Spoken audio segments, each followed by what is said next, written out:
warahmatullahi wabarakatuh. Buku yang akan saya bahas yaitu Di Bawah Bendera Revolusi jilid pertama, yaitu ditulis oleh Bapak Insinyur Soekarno.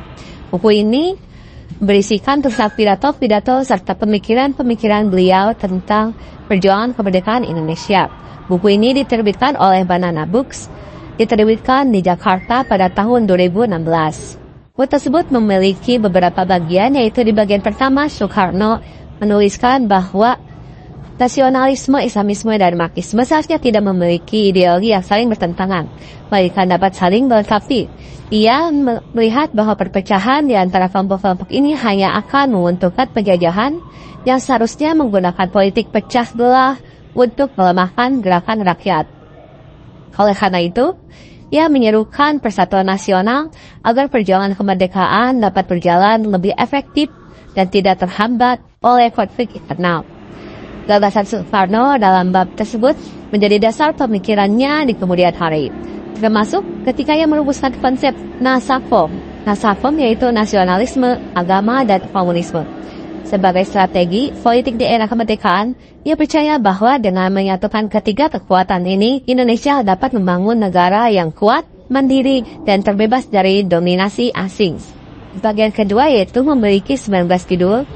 Di bagian kedua, Soekarno menyajikan refleksi lebih mendalam tentang perjuangan kemerdekaan, terutama mengenai aspek ideologi dan politik revolusi. Bagian ini Soekarno menegaskan bahwa kemerdekaan yang sesungguhnya tidak hanya bisa dicapai melalui perlawanan fisik terhadap penjajahan, tetapi juga harus mencakup pembebasan dalam aspek sosial, politik, serta ekonomi. Soekarno menguraikan bahwa revolusi Indonesia adalah sebuah perjuangan nasional yang tidak berfokus pada perubahan pemerintah, tapi juga pada transformasi struktural dalam masyarakat. Soekarno mengkritik keras sistem kolonial yang merusak struktur nasional seluruh elemen bangsa tanpa memandang latar belakang sosial, ekonomi, atau budaya. Ia menjelaskan bahwa keberhasilan revolusi bergantung pada kesadaran kolektif rakyat untuk bersatu dalam menghadapi tantangan penjajahan, serta pada komitmen untuk menerapkan nilai-nilai keadilan sosial dan sosialisme sebagai landasan negara yang baru. Soekarno juga menguraikan peran strategis masing-masing lapisan masyarakat, menekankan bahwa setiap individu memiliki kontribusi penting dalam membangun bangsa yang mandiri dan berdaulat.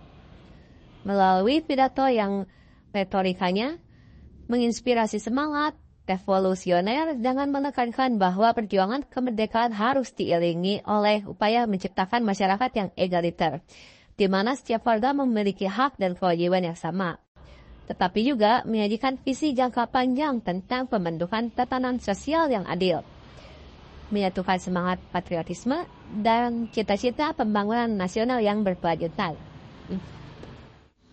Dan di bagian keempat, Soekarno menuliskan 7 judul yang berisikan bahwa revolusi Indonesia bukan hanya tentang merebut kemerdekaan dan penjajahan, tetapi juga untuk membangun masyarakat yang adil, makmur, dan merdeka dari segala bentuk penindasan. Dalam buku ini, Soekarno menggarisbawahi bahwa persatuan di antara berbagai kelompok etnis, agama, dan suku bangsa sangatlah penting untuk menjaga keberlangsungan revolusi dan menciptakan Indonesia yang bersatu. Soekarno tidak hanya berbicara tentang perjuangan fisik, tetapi juga perjuangan ideologi. Ia mengajak rakyat Indonesia untuk mengerti dan menyadari pentingnya nilai-nilai dasar yang membentuk negara Indonesia, seperti nasionalisme, sosialisme, dan keadilan. Buku ini juga mengingatkan tentang pentingnya kemandirian bangsa Indonesia dalam menghadapi segala tantangan, baik dari dalam maupun luar negeri. Soekarno menekankan kembali bahwa Indonesia harus mampu berdiri tegak tanpa bergantung pada kekuatan asing. Menguraikan bahwa revolusi Indonesia adalah sebuah perjuangan nasional yang tidak hanya berfokus pada perubahan pemerintahan, tetapi juga pada transformasi struktural dalam masyarakat. Soekarno mengkritik keras sistem kolonial yang merusak struktur nasional Indonesia.